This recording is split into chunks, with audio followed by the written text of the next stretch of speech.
প্রিয় সহযোদ্ধাগণ, স্থায়ী ক্যাম্পাস নির্মাণে রবীন্দ্র বিশ্ববিদ্যালয় প্রশাসন যখন বারবার ব্যর্থ হচ্ছে, তখন আমরা হতাশায় নিমজ্জিত। আমাদের রাজপথে নেমে স্থায়ী ক্যাম্পাস আদায়ের বিকল্প নেই। এরই ধারাবাহিকতায় আমরা সাধারণ শিক্ষার্থীরা বিভিন্ন কর্মসূচি পালন করে যাচ্ছি। সরকারকে যৌক্তিক সময়ও দিয়েছি, কিন্তু তারা সেই দাবিগুলো মানছেন না। গত 18 নভেম্বর 2024 এবং 18 ডিসেম্বর 2024 তারিখ 2 দফা আমরা মানববন্ধন ও স্মারকলিপি প্রদান করি, কিন্তু আমরা কোনো দৃশ্যমান পদক্ষেপ দেখতে পাইনি। তাই গত 20 জানুয়ারি 2025 তারিখ থেকে ধারাবাহিকভাবে আমরা ক্লাস পরীক্ষা বর্জন ও সড়ক অবরোধের মাধ্যমে আমরা আমাদের আন্দোলন চালিয়ে যাচ্ছি।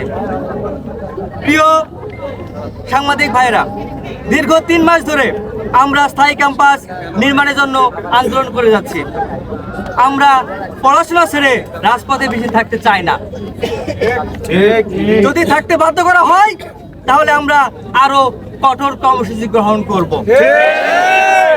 সর্বশেষ যতটুকু প্রশাসনের পক্ষ থেকে জানানো হয়েছে তা হলো, গত 29 জানুয়ারি 2025 তারিখ শিক্ষা মন্ত্রণালয় থেকে ডিপিপি অনুমোদিত হয়ে পরিকল্পনা মন্ত্রণালয়ে পাঠানোর প্রক্রিয়া শুরু হয়েছে। আমরা শিক্ষা মন্ত্রণালয়ে বলতে চাই, একটি বিশ্ববিদ্যালয় ডিপিপি অনুমোদনের জন্য কেন 8 বছর সময় নিলেন?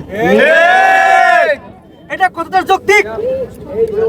আমরা বলতে চাই, আপনারা সম্পূর্ণ ব্যর্থতার পরিচয় দিয়েছেন।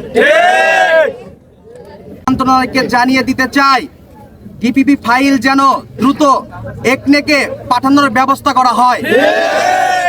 আগামী 10 ফেব্রুয়ারি 2025 তারিখের মধ্যে একনেকে ডিপিপি অনুমোদন করে একনেকে পাঠানোর ব্যবস্থা করুন।